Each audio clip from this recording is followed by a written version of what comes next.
믿음으로 살아가는 성도 여러분, 예수님의 재림하실 날을 늘 준비하며 살아가는 지혜가 여러분이 충만해 주시기를 주의 이름으로 축복합니다. 우리의 희망, 그것은 혹 우리가 지금 누리고 있는 작은 행복인데 그 희망을 먼 데서 외형적인 것에서 큰 데서만 찾아다니고 미처 알지 못한 채 흘려버리고 있지는 않은지 돌아볼 필요가 있습니다. 우리는 밖에서 희망을 찾고 밖에서 나를 비추어주는 빛을 찾을 때가 너무나 많습니다. 나에게 빛이 되어줄 믿음이나 사람을 찾아다니는 것이죠. 하지만 진정 우리가 깨달아야 할 것은 바로 내가 이웃에게 빛과 희망이 되어 있다는 사실입니다. 나를 빛으로 생각하는 사람이 있습니다. 우리 스스로 자신의 진가를 알아보았을 때 우린 자신이 남에게 빛을 보여줄 수 있을 것입니다. 세상이 나의 빛으로 다가오는 것이 아니라 내가 세상의 빛이 되어주는 것입니다. 오늘도 상대방의 입장을 헤아려주는 그 넓은 마음을 가지고 세상의 빛으로 살아가시기를 주님의 이름으로 축복합니다. 오늘 본문은 예수님의 최후의 만찬 석상에서 주시는 이 교훈의 말씀들입니다. 예수님은 이제 제자들과 나눈 유월절 만찬을 떠나셔야 할 시각이 다가옴을 아시고 마지막 교훈을 주시는 계시입니다. 예수님께서 죄인이 되어 십자가 위에서 처형되었을 때 그리고 그 이후에 사랑하는 제자들에게 닥쳐올 새로운 운명에 대하여 각오를 일깨워줄 필요가 있었습니다. 주님의 보호 아래 있었을 때 제자들의 생활과 주님께서 떠나시고 난 이후의 제자들의 삶에는 큰 변화가 있을 것이기 때문이죠. 주님은 언제나 그들을 전도하러 보내실 때처럼 이 마태복음 10장 16절에 보면 내가 너희를 보냄이 양을 이리 가운데 보냄과 같다라는 마음을 갖고 있었어요. 그런데 이리 가운데 보내는 그 마음을 가지고 오늘 이 교훈을 주고 계시다는 사실을 우리가 기억할 필요가 있습니다. 그래서 오늘은 마지막 만찬 석상에서 제자들에게 주시는 교훈의 말씀을 살펴보려고 합니다. 또한 우리에게 주시는 교훈으로 들려지는 귀한 시간이 되시기를 주님의 이름으로 축복합니다. 첫째, 제자들은 주님의 사역에 동참을 하였습니다. 오늘 본문 35절의 말씀 보면 저희에게 이르시되 내가 너희를 전대와 주머니와 신도 없이 보냈을 때에 부족한 것이 있었더냐라고 물었더니 없었습니다라고 대답하는 것이었습니다. 주님의 이 말씀은 전에 12제자가 전도하러 보냈을 때를 상기시키는데 마태복음 10장 이하에 보면 그게 소개되고 있습니다. 그때를 생각하면서 동시에 제자들이 이제 주님과 함께 생활을 했던 전 기관을 통해서 이 생각하면서 말씀하기도 하는 것입니다. 왜냐하면 전도 나갔을 때 주님과 함께 있을 때는 그것은 모두 주님의 실제적인 보호와 그 능력 안에 있었던 일이기 때문에 이 주님이 늘 함께 있었기 때문에 주님이 필요한 것 제공해 줬고 주님 필요한 것을 다 해결해 주셨습니다. 그리고 또 문제가 있으면 주님이 다 해결해 주고 풀어 주셨습니다. 그들은 그들에게 필요한 것을 하나님으로부터 풍족히 공급받을 수 있었어요. 주님이 계실 때. 근데 본문 36절에 넘어가 보면 또 다른 내용이 소개됩니다. 이제는 전대에 있는 자는 가질 것이요. 앞에서와 좀 다르다라는 느낌이 있지 않습니까? 성경을 잘 읽어본 사람들은 성경을 앞에서부터 이 뒤에까지 잘 읽어보게 되면 주님이 다른 말을 하시네라는 생각을 할 수밖에 없는 내용이 소개됩니다. 전대에 있는 자는 가질 것이요. 전대도 가지지 말라 했고 배낭도 필요 없다고 했는데 배낭도 그리하고 검이 없는 자는 이 겉옷을 팔아서 검도 사라. 아무것도 필요 없이 전도하러 나가라 했는데 이제 주님은 이제 필요한 것을 다 준비해라, 갖추어라 라고 말씀하고 있는 것이에요. 무슨 말씀일까요? 제자들 향해서 전도를 시작할 때 돈 주머니도 차고 배낭도 메라고 말씀하시는 거거든요. 문제는 본래 예수님이 이렇게 말씀하시지 않았어요. 이 평소에 제자들에게 전도하라고 갈 때 말씀하시기를 누가복음 10장 4절에 보면 전대나 배낭이나 신발을 가지지 말며 길에서 아무에게도 문안하지 말고 어느 집에 들어가든지 먼저 말하되 이 집에 평안이 있을지어다 라고만 말해라. 분명히 전대도 배낭도 신발도 가지지 말라고 했는데 오늘은 가지라고 말씀하시는 거예요. 모순되는 말에 제자들이 혼란이 오기 시작했습니다. 그리고 여기에서 그치지 않고 36절 하반절에 보면 전도하러 가는 제자들이 검을 사서 가져라 라고 또 말씀해요. 참 이상하다. 전도하러 갈 때 어떤 칼을 가지고 가라? 전도가 어떤 전쟁인가? 무슨 칼싸움이라는 건가? 왜? 전도하러 가는데 말씀을 가지고 가라고 하지 않으시고 칼을 가지고 가라는 것일까? 우리는 전도하러 갈 때 방해하거나 우리가 이 환난을 주거나 핍박하는 사람이 있으면 싸워서 해쳐도 된다는 말씀인가? 전도할 때 폭언이나 폭력이나 투쟁으로라도 하라는 말인가? 왜 칼을 사서 칼을 들고 가라는 것일까? 제자들은 도대체 이해할 수가 없는 상황이었습니다. 마음속에 갈등이 일고 회의가 일어나면서 이 혼돈 가운데서 빠지고 말았습니다. 앞으로 우리에게 기근이 닥친다는 말인가? 앞으로 주님이 우리를 도와주시지 않겠다는 말일까? 영 불안할 수 있지 않습니까? 지금까지는 주님이 항상 전도자와 함께 하신다고 약속했고 지켜주신다고 말씀해 주셨는데 전도자에게 칼을 가지고 가라고 말씀하십니다. 이런 공포심 속에 전도를 해야 할지 아니면 여기서 그만둬야 할지 갈등 가운데 휩싸이게 되고 이 자리에 있어야 할 것인지 아니면 도망가라고 하는 것인지 참 난감한 상황이라는 판단을 하게 될 것입니다. 누구든지 그런 애감을 받게 될 상황이다 그 말이죠. 성경을 보면 전도하러 갈 때는 말씀의 능력과 성령의 능력을 가지고 가라. 다른 것은 다 쓸데가 없다. 다른 것을 가지고 가려고 할 것 없다. 다른 것을 주려고 할 것도 없다. 말씀만 또 복음의 능력만 가지고 되면 복음이 증거된다. 이렇게 말씀하신 구절도 있어요. 우리가 전도하러 가기 위해서는 그들의 수준에 맞추어야 한다. 그들처럼 되어야 한다. 그들처럼 가난한 자에게는 가난한 자처럼, 부한 자에게는 부한 자처럼 그들의 필요를 채워주고 사랑을 베풀고 전도하라. 그렇다면 전도할 때 어떤 자세로 전도하라는 말일까요? 무엇을 가지고 전도하러 가야 합니까? 주님께서 들고 가라고 하는 것을 들고 가고 주님이 가지고 가라고 하는 것을 가지고 가서 전도할 때 성공자가 된다는 것이거든요. 전도를 잘하는 사람을 보면 가지고 갈 것을 가지고 가고 가지고 가지 말아야 할 것을 가지고 가지 않아야 돼요. 그리고 줄 때 주고 안 줄 때는 안 주고 이 적재적소에 알맞게 잘 적용해서 전도해야 되는데 그런데 그래야 저런 전도를 잘하게 되는 것이거든. 어떤 사람은 신나게 퍼주고도 전도하지 못한 사람이 있어요. 자기 거 다 줬는데도 전도를 못해요. 갖다 주는 것도 없는데 한 번 딱 가서 밥 사주고 나서 전도를 딱 해오는 사람이 있어요. 얼마나 기가 막힌지 몰라요.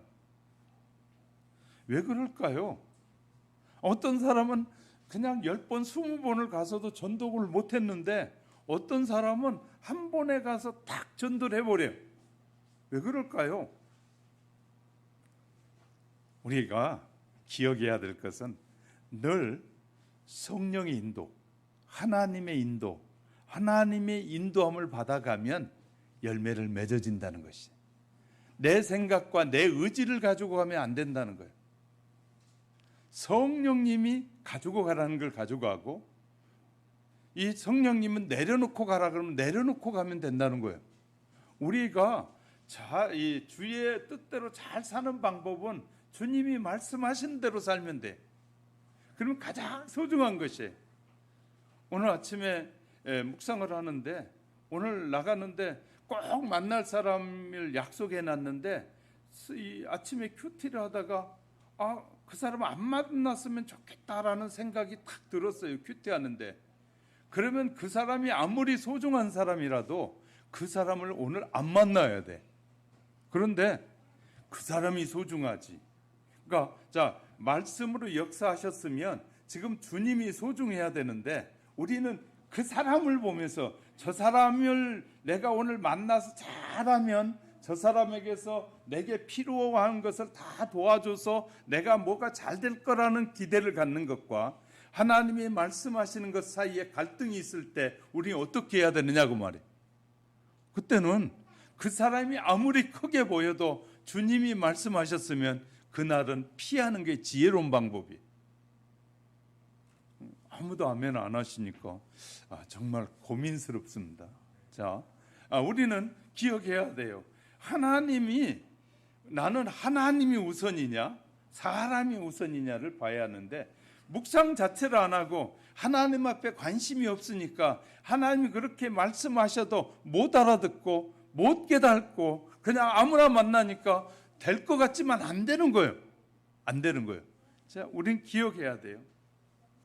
예수님이 지금 초창기에는 예수님이 아무것도 들고 가지 말라고 했었는데 이제 예수님이 마지막 만찬이 끝나고 나면 이제 십자가에 달려 돌아가시기 위해서 이 감람산에 올라 기도하러 가시잖아요. 근데 마지막으로 주신 말씀은 이제 준비해라.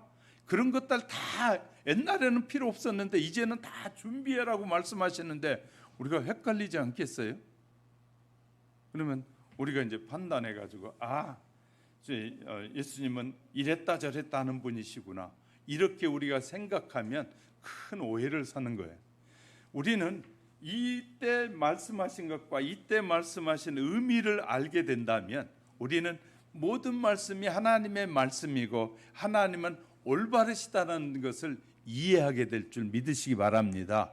그래서 우리가 하나님은 왜 이 말씀을 이때나 하셨고 이 말씀을 이때 하셨는지 이유가 있다는 사실을 우리는 아셔야 해요. 그러니까 우리의 생각대로 판단해서는 안 되고 우리의 생각대로 행동해서는 안 된다는 사실을 배우게 되는 것입니다. 그래서 이 제자들에게 주님이 늘 제자들이 주님의 일을 돕고 함께했던 그 제자들에게 마지막 남길 때는 이런 말을 하실 때는 이유가 있으니까 이런 말을 하셨을 것이라고 주님이 왜 이 말씀을 하셨을까에 관심을 갖는다면 주님의 뜻을 더 많이 이해할 수 있는 또 그 말씀의 의미를 깨달아갈 수 있는 기회가 우리에게 생긴다는 사실을 믿으시면 아멘. 네. 두 번째 넘어가겠습니다. 마지막 만찬 석상에서 이 말씀이 부탁하신 말씀이에요.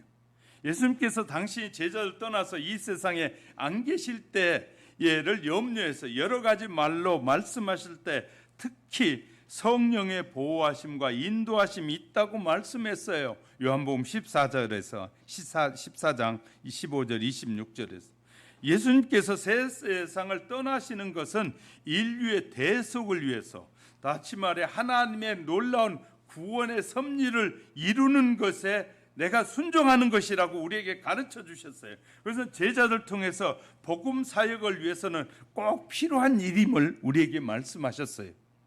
그래서 주님은 그 점을 이렇게 말씀해 주셨어요. 요한복음 16장 7절 8절에서 내가 떠나가지 아니하면 보혜사가 너에게 오시지 아니할 것이요 가면 내가 그를 너희에게 보내리니 그가 와서 죄에 대하여 의에 대하여 심판에 대하여 세상을 심판하실 것이다. 제자들의 복음 사역의 능력과 인간의 회개와 믿음 등이 성령의 강림을 통해서 이루어지기 때문에 내가 가는 것이 너희가 하는 사역에 큰 도움이 된다라고 말씀하셨다 그 말이에요. 그러므로 이 마지막 성찬 석상에서 만찬 석상에서 하신 말씀은 첫 번째는 자기 보호의 필요성을 말씀하시는 거예요. 너희 스스로가 보호해야 된다. 자, 36절에 이르시되 이제는 전대 없는 자는 가질 것이요 주머니도 그리하고 검 없는 자는 겉옷을 팔아 살지어다. 주님께서 십자가에 달려 돌아가시고 난 다음에 제자들에게 닥칠 박해와 멸시를 주님은 생각하고 요한복음에서 성령의 보호와 인도하심을 말씀하셨고 본문에서는 자기 보호 필요성을 또한 말씀하고 계시는 거예요.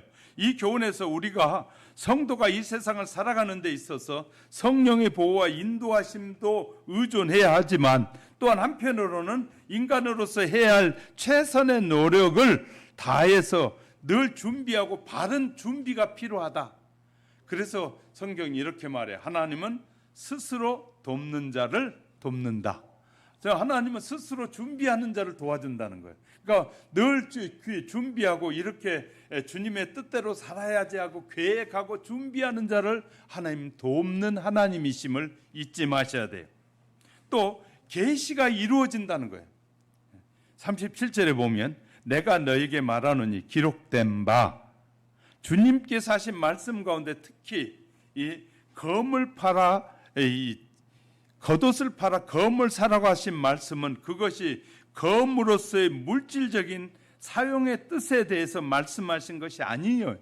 그러니까 겉옷을 팔아서 검을 사라는 것이 무엇인지에 대해서 우리가 이해가 필요한데 이 말씀에 거기에 보면 기역자로 해가지고 줄을 달아놨을 거예요.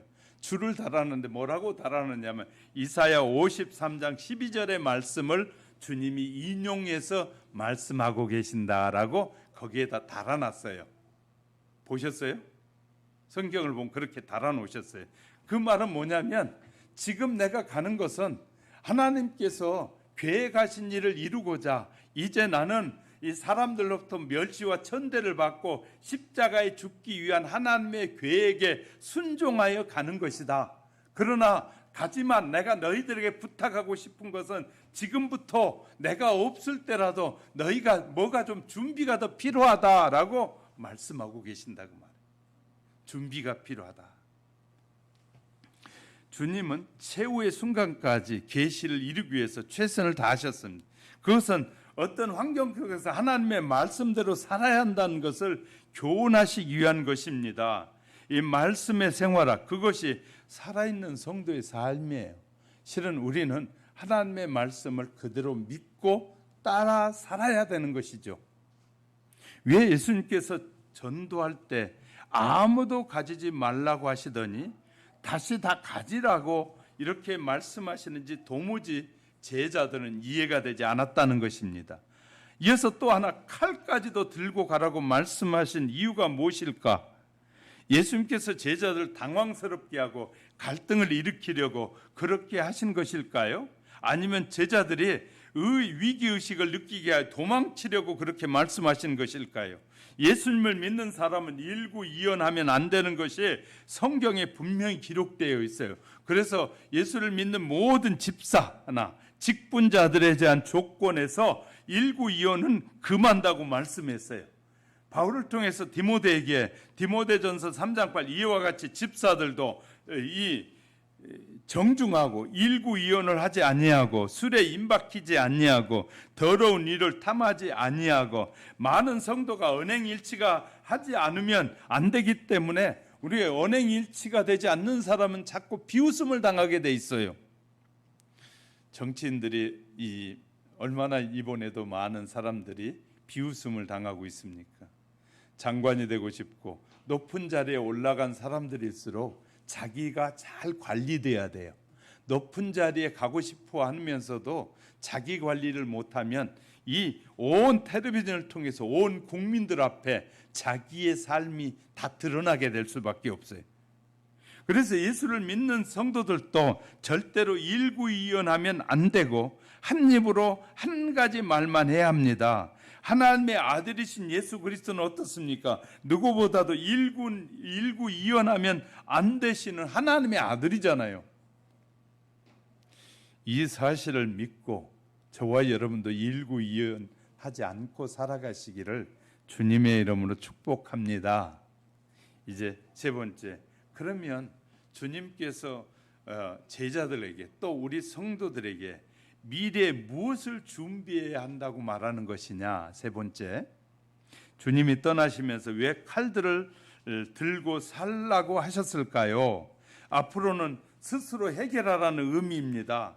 이제 지상에서 예수님께서 함께 계실 때는 모두 다 해결해 주셨지만 이제 떠나시면서 스스로 해결해야 한다는 사실을 알려주기 위해서입니다.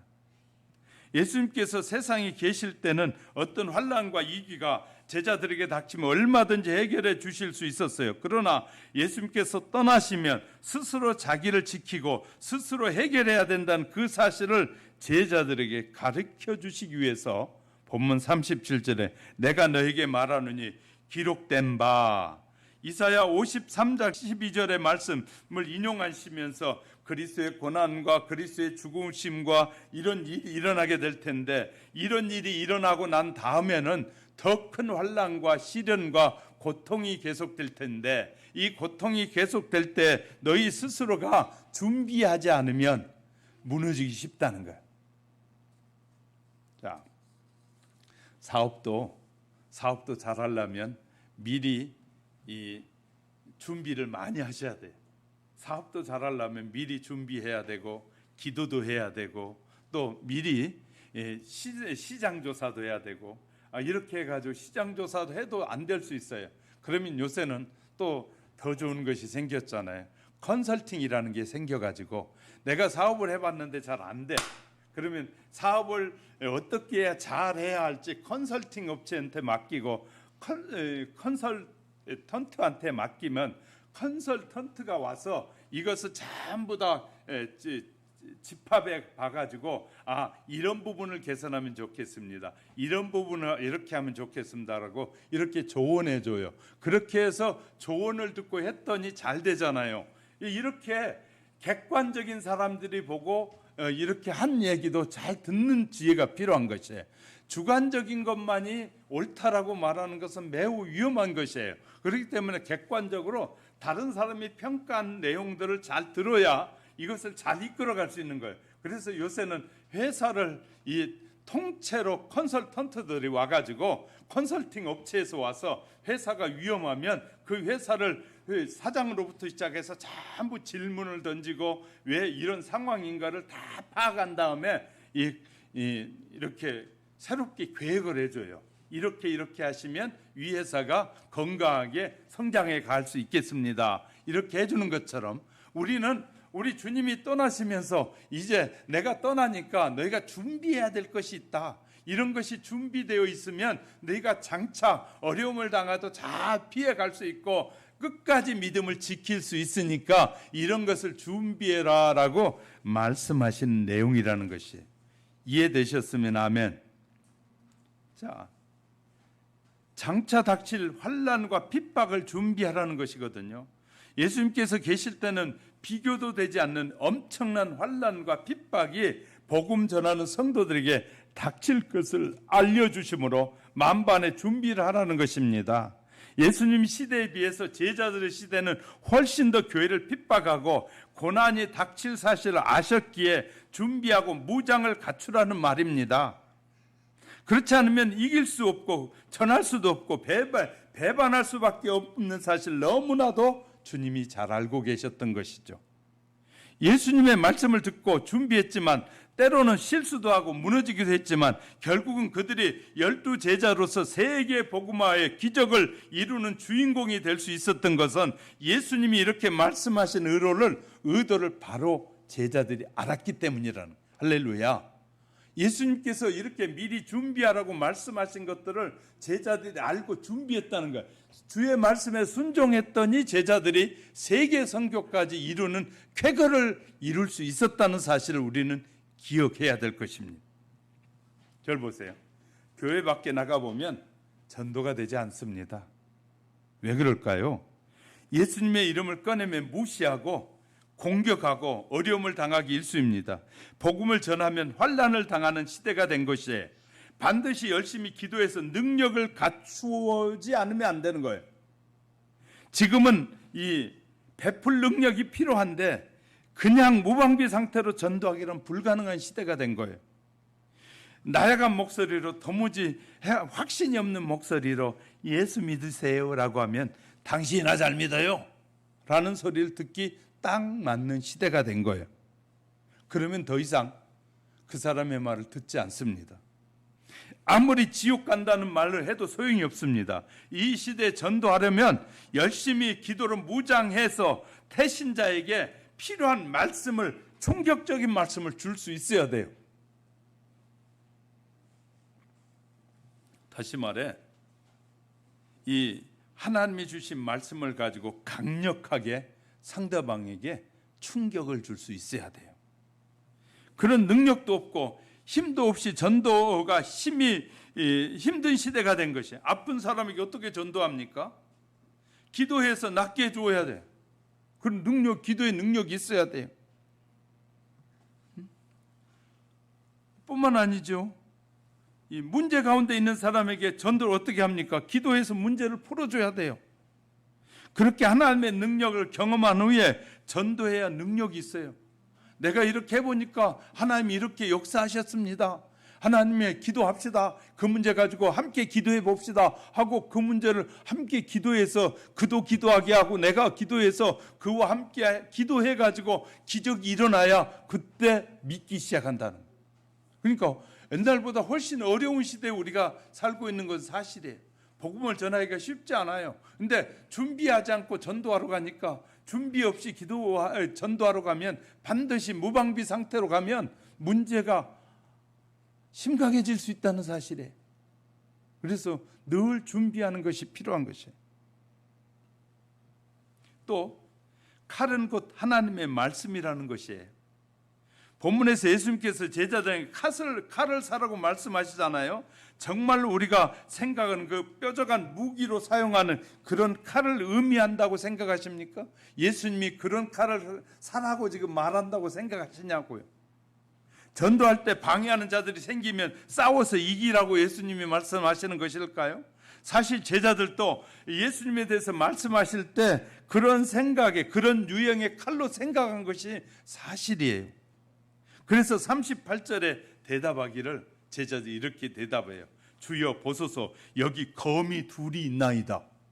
이 검이 뭐냐면 베드로가 말고의 길을 잘랐던 검이 두 자루가 거기에 있었던 거예요. 그 두 검이 있나이다 라고 했더니 예수님이 이렇게 족하다라고 말씀하셔요. 여기에서 족하다는 말의 뜻은 충분하다는 뜻이 아니고, 지금 예수님께서 다른 칼을 말씀하고 있는데 예수님이 말하는 칼과 제자들이 이해하는 칼이 다른 칼을 말하고 있어요. 그러니까 예수님이 칼을 준비하라는 말의 의미를 제자들은 깨닫지 못했다는 거예요. 그래서 이 제자들은 그럼 진짜 칼을 준비하면 되냐? 여기 있습니다 라고 칼을 준비하면 되는 줄 알았다고 말이에요. 그랬더니 예수님이 한 말이, 그러니까 이해를 제자들이 못하니까 됐다, 족하다, 알았다, 이제 그런 것이에요. 그러니까 족하다는 말이 이 칼이 두 개 있습니다, 그러니까 그 준비됐던 게 잘 됐다, 그런 뜻이 아니라 이해가 아직 못했구나, 그러니까 이해 못한 걸로 내가 족하다라고 말씀하신 거란 말이에요. 자, 제자들이 인식하는 칼과 예수님이 말하려고 준비하라고 말씀하신 칼과 이 준비들이 제자한 칼은 달랐음을 우리에게 말씀하고 있는 거예요. 그래서 바울은 이제 에베소, 그래서 이제 나중에 이 일을 이제 설명하는 바울의 설명에 보면 이렇게 나와요.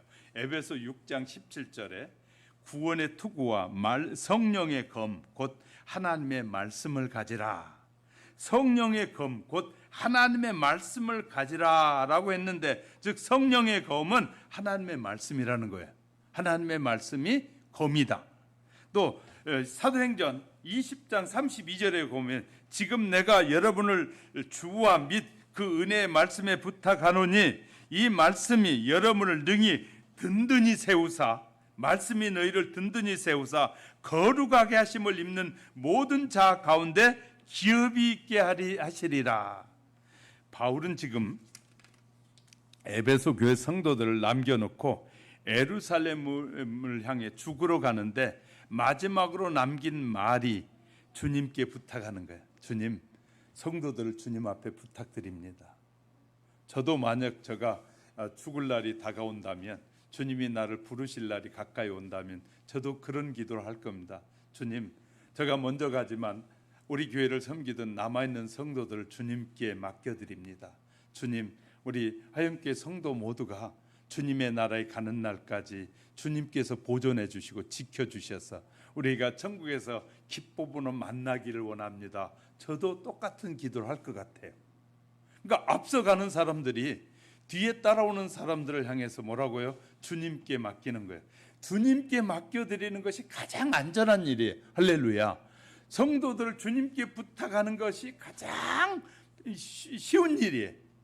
사람들에게 맡겨봐요. 큰일이 일어날 수 있잖아요. 그러니까 우리가 주님께 의탁하는 것이에요. 이런 사실을 우리가 기억하시면 좋겠고요. 그런데 중요한 것은 요한은 말씀과 주님이 동격이라고 묘사하고 있어요. 요한복음 1장 1절에서 태초에 말씀이 계시니라, 이 말씀이 하나님과 함께 계셨으니 이 말씀은 곧 하나님이시라. 말씀과 예수님은 동격이시다. 칼과 말씀을 가지라는 주님의 뜻은 지금까지는 너희 곁에서 너희를 내가 지켜주었지만 너희가 나 예수를 사면 이제는 내가 너희 속에 들어가서 완벽하게 영원토록 너희를 지켜주시리라. 이 말을 하고 있는 거예요. 무슨 말인지 아세요? 겉옷을 팔아서 검을 사라는 것이 겉옷을 팔아서 나를 사라는 거예요. 다시 말해 나만을 신뢰하라는 거예요. 이해되셨어요? 자, 우리가 마지막까지 세상을 이기는 비결은 예수님을 사고 예수님을 믿고 예수님을 우리 안에 모셔드리고 예수님의 인도함을 받아야 돼요. 칼을 사라고 하신 것은 주님을 사고 주님을 가지고 주님을 마음에 품으라 그 말이에요. 예수님을 품고 살라는. 제자들에게 지금까지는 지금 예수님이 역사할 때마다 막 제자들 환호하고 좋아했잖아요. 예수님에게서 드러나는 기적을 좋아했다면 이제는 내가 가니까 이제는 아예 너희가 나를 사고 나를 품고 나의 안에 있어라. 그러면 내가 너희를 완전히 지켜준다는 말인데 그 말을 제자들은 다르게 듣고 있었다 그 말. 이해가 되셨으면 아멘. 자, 내가 잠시 떠날 것 때문에 너희들이 불안해하지 말라.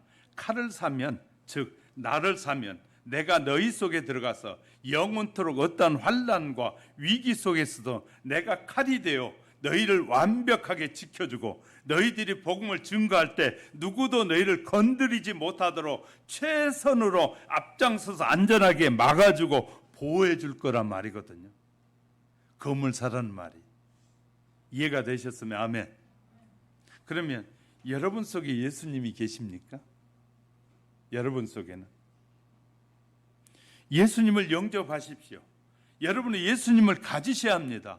예수님을 소유하라는 것이에요. 여러분은 예수님을 품어야 합니다. 예수님을 품으십시오. 여러분은 진실로 예수님을 사셨습니까? 여러분은 예수님을 사십시오. 너무나도 안타까운 사실은 교회를 다니면서도 예수님이 마음속에 없는 교인들이 얼마나 많이 있는지 모른다. 예수님이 마음에 계시지 않고 교회에 다니는 성도들이 많다는 말이에요.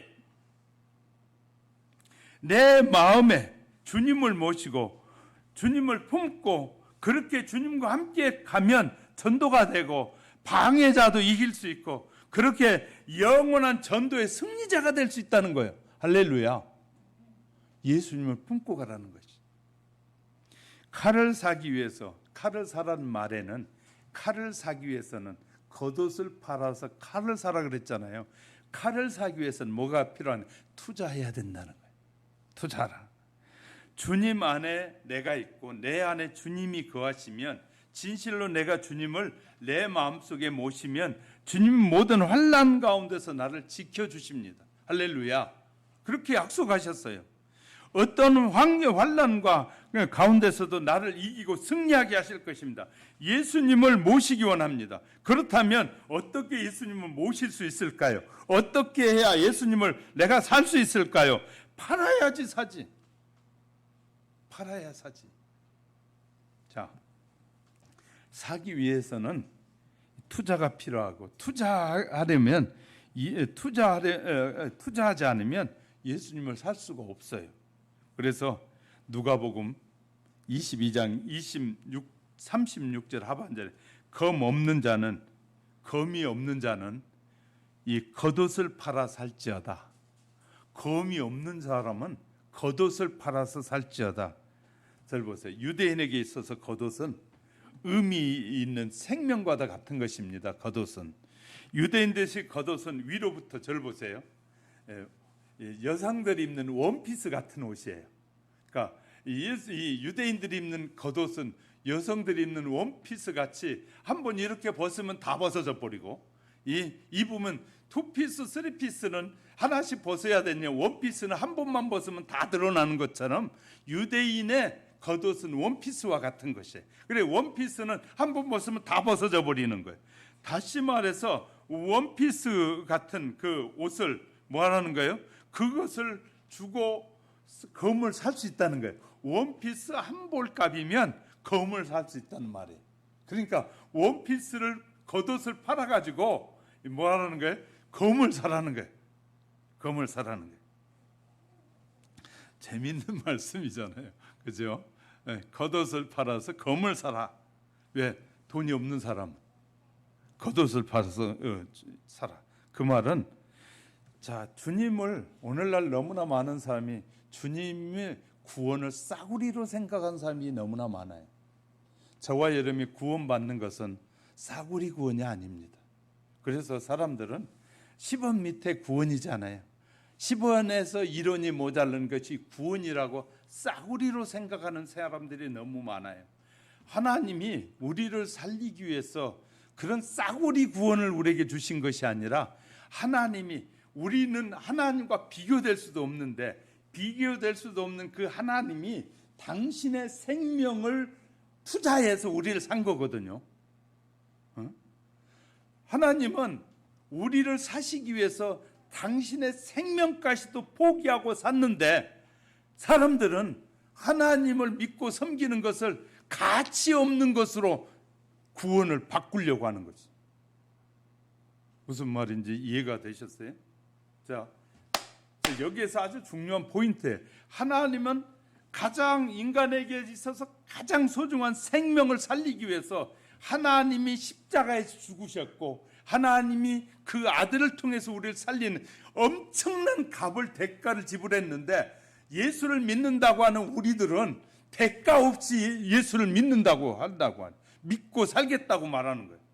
그러니까 엄청난 구원을 통해서 하나님의 백성이 되게 해주셨는데, 우리는 그 하나님을 믿는다고 하면서 아무런 대가도 없이 거저 먹으려고 하는 사람들이 너무나 많은 거예요. 그러니까 거저 생각하다 보니까 나중에는 예수님을 우습게 여기는 거예요. 그리고 예수님께 헌신하는 것도 우습게 여기고 쉽게 여길 때가 얼마나 많은지 몰라요. 응? 자, 예수님을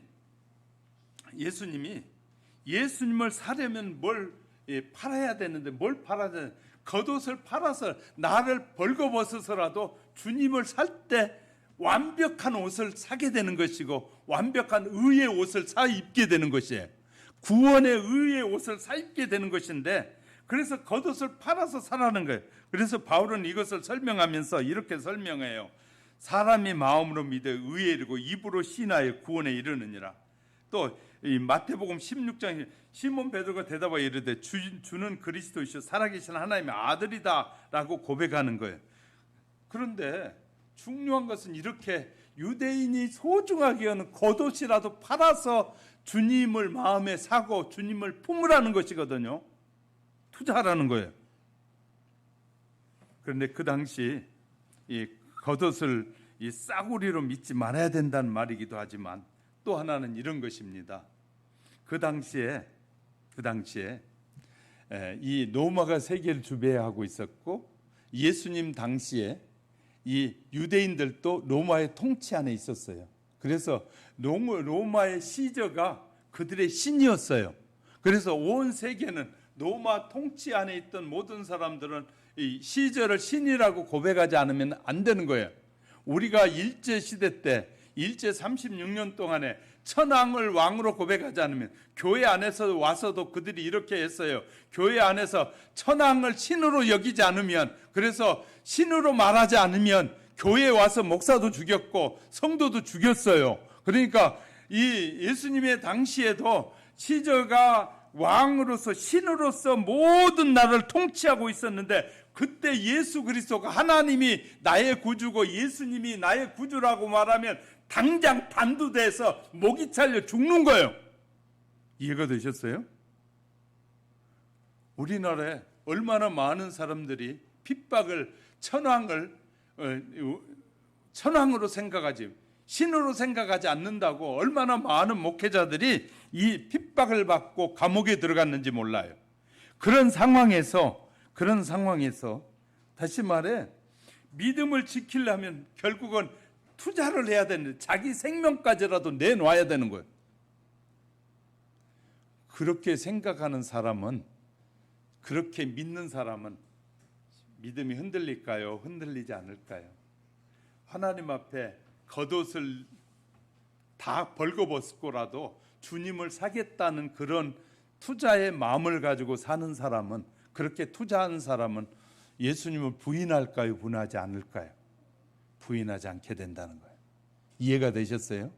그래서 예수님을 사라고 말씀하고 계시는 거예요.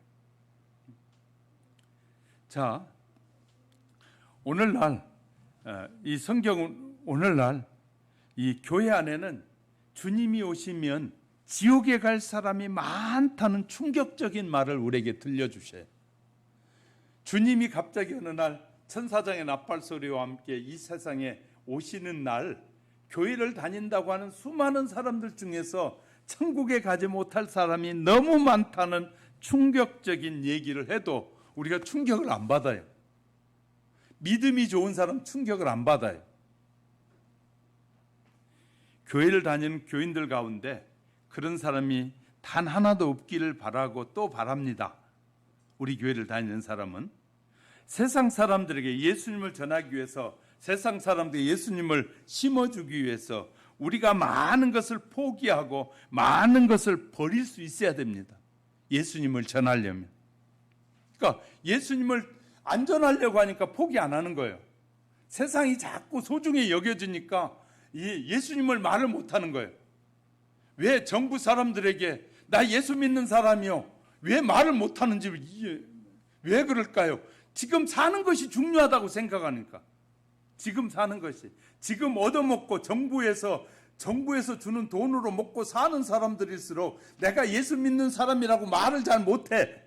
참 바보 같은 사람들이 너무 많은 거예요. 그러면 당장 끊어질까 봐, 내 목구멍이 포도청이라고 먹고 사는 일에 지장이 생길까 봐 그 말을 못 하는데, 그 말을 하면 주님이 책임지는 거예요.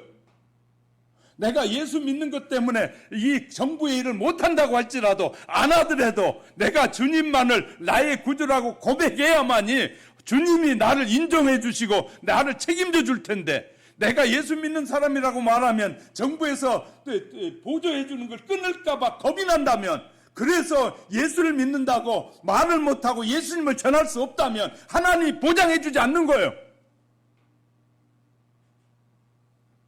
성경을 우리가 바르게 이해해야 되거든요. 정말 소중한 것은 이 나라의 보장을 안 받더라도 하나님 앞에 보장을 받아야 되는 거예요. 우리는 하나님 앞에 철저한 보장을 받는 사람. 그러면 하나님이 지켜주신다는 거예요.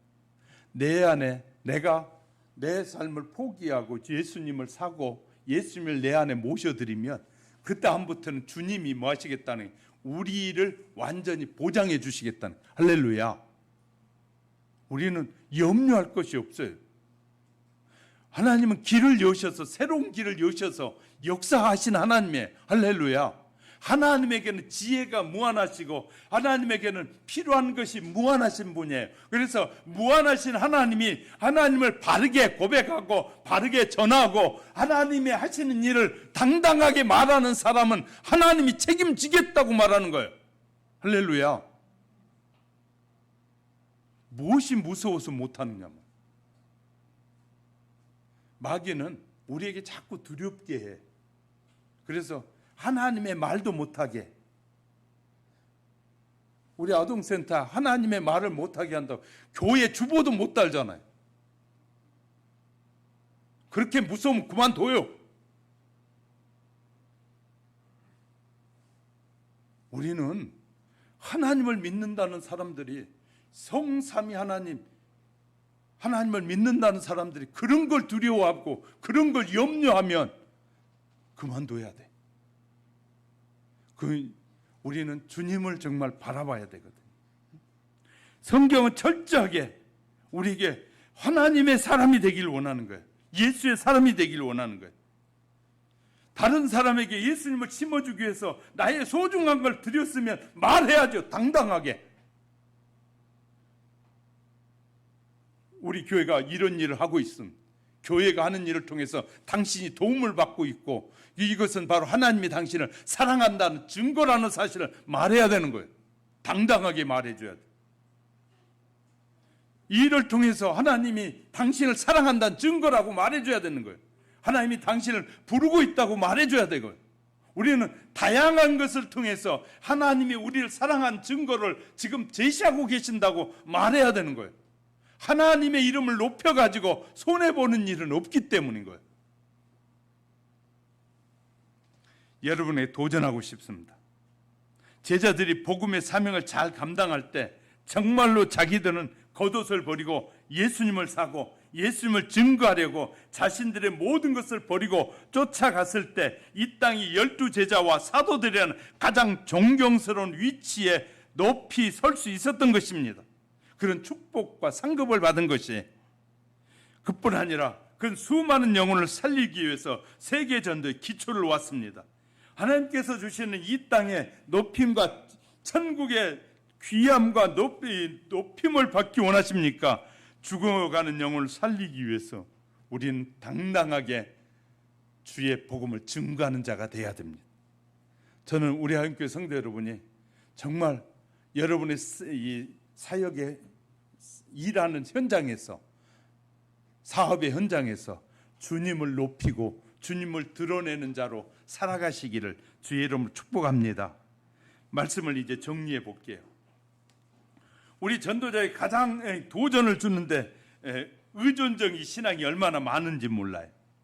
그런 자들을 향해서 주님은 이렇게 말해: 자립적인 신자가 되라, 독립적인 신자가 되라. 그렇게 오랜 동안 교회를 다니고 오랜 동안 말씀을 듣고 훈련을 받았는데 아직도 누군가에게 도움이 필요하고 이 혜택을 요구하는 의존적인 신앙인이라면 자신의 신앙을 지키기도 힘들어질 때가 곧 오게 되고 결국 마귀에게 모든 것을 뺏기게 될 것입니다. 지금 우리가 10년, 20년, 30년, 40년 예수 믿었다면 이제는 누가 말하지 않아도 스스로 일해야 되고 스스로 생산적인 자가 돼야지. 하나님 은혜 주셔야 해야지요. 은혜 주셔야 봉사하죠. 은혜 주셔야 헌신하죠. 이건 촌딱 같은 소리 하면 안 되는 거예요. 우리는 벌써 은혜도 다 받았고 하나님 우리를 예비하신 축복을 받은 사람이에요. 이제 받은 사람이 당당하게 나아가면 세상의 빛이 되고 세상의 소금이 되는 거예요. 세상 사람들에게 하나님의 자녀답게 당당하게 걸어 나가야 돼요. 그리고 당당하게 주님의 빛을 바라는 자의 삶을 살아야 돼요. 두려워하지 말고, 염려하지 말고, 걱정하지 말고, 의존적으로 그냥 하나님이 주셔야 뭐 하죠. 하나님이 그냥 해야죠. 있는 것 가지고 최선을 다하면 하나님이 풍성하게 하고 아름답게 하신다고 약속하는 거예요. 한국교회 지금 소비적 신앙인들이 얼마나 많이 있는지 몰라요. 성도는 생산적인 자가 돼야 되는데 교회마다 생산적인 성도는 없고 저 소비적인 신자만 있어요. 그래가지고 그냥 하나님 은혜 주신 그냥 소비하고 그냥 말아버리고 또 주면 그냥 그것만 그냥 달랑 소비해버리고 마는 자가 아니라 우리는 이제 스스로 나아가서 당당하게 걸어가서 생산해야 돼요. 믿음으로 이 밭도 갈아야 되고 믿음으로 막 전도도 해야 되고 믿음으로 가서 주의 말씀을 의지하고 막 흔들고 해서 열매가 맺게 하고 해야 되는데 그냥 가만히 있어요. 우린 가만히 있는 신자가 아니라 주님이 주신 그 열정과 은혜로 주님이 주신 것들로 열심히 가서 생명을 살리고 생명을 구원하는 일에 우리가 힘쓰면 하나님이 우리의 밭이 더 잘 되도록, 우리의 사업장이 더 풍성해지도록 도우시는 하나님이에요. 할렐루야. 이런 말씀을 준비하면서도 저도 얼마나 은혜 받았는지 몰라요. 사랑하는 성도 여러분, 어느 정도 교회 다녀면 영적으로 성인이 되면 결혼도 해야 되고 자녀도 출산해야 되잖아요. 자녀도 낳아야 돼. 그러니까 예수를 믿는 청년들이 목사님, 자녀가 낳으면 뭘 먹고 살아요? 그럴 때마다 마음에 저는 이런 생각을 해도 참 믿음 없는 말을 하는구나. 하나님이 나를 결혼시키고 좋은 짝을 만나 자녀를 주셨으면 그 다음에 하나님 이 자녀에게 필요한 거 주세요 하고 하나님의 구하면 준다고 약속했잖아요. 절 보세요. 자, 자녀를 5명을 낳았어요. 5명에게 먹을 것 주세요. 하나님, 자녀도 주신 하나님, 이제 아이에게 먹을 것도 주세요 하고 하면 주실까요? 안 줄까요? 어려워요? 어렵잖아요. 믿음 없는 사람들은 늘 이렇게 말해. 목사님, 요새 시대에 애 하나에 2억씩 들어가는데 5명 낳으면 10억인데 뭘로 해요? 그러면 믿음의 사람이 뭘 믿고 사는 거예요? 그러면 세상을 믿고 시대를 믿는 거예요? 우리는 하나님을 믿어야 되잖아요. 하나님은 없는 데서 있게 하시며 불가능을 가능케 하고 안 되는 걸 되게 하고 없는 것 있게 하신 하나님이잖아요. 하나님이 주실 때는 책임지실 수 있으니까 주시는 거 아니겠어요?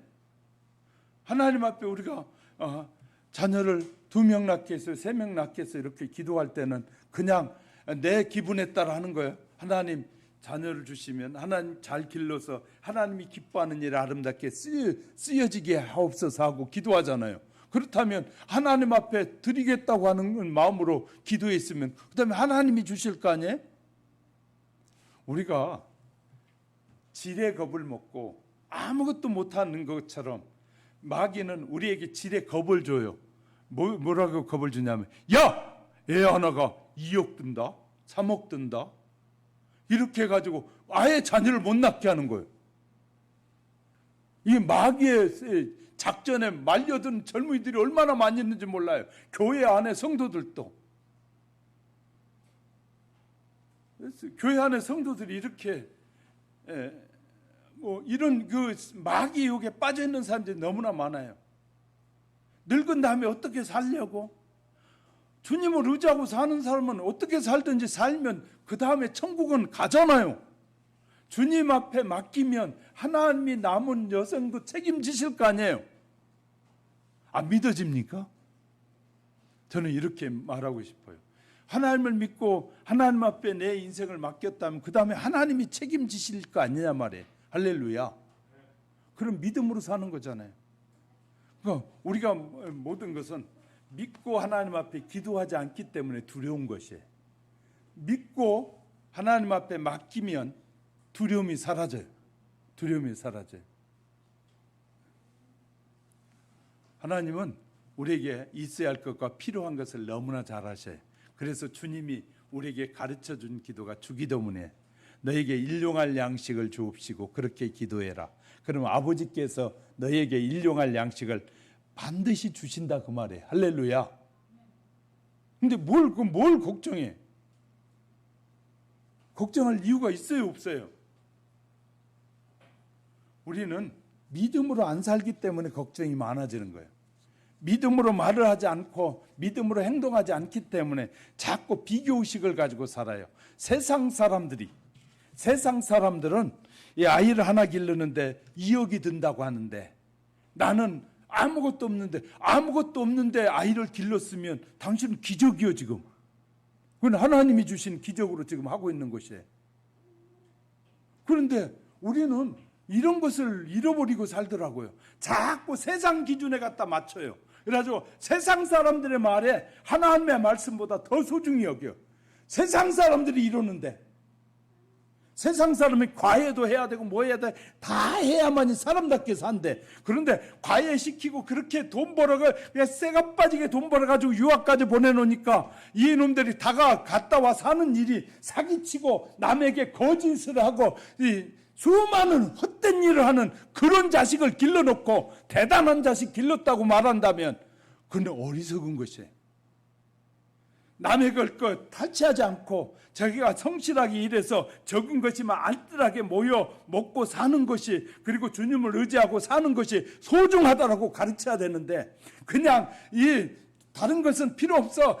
거짓들 하든 남을 속이든 사기를 치든지 많이 끌어다가 모아가지고 사는 사람이 부한 거기에다 포커스를 맞추고 살고 있다면 우리는 믿음으로 살고 있지 않는 것이에요.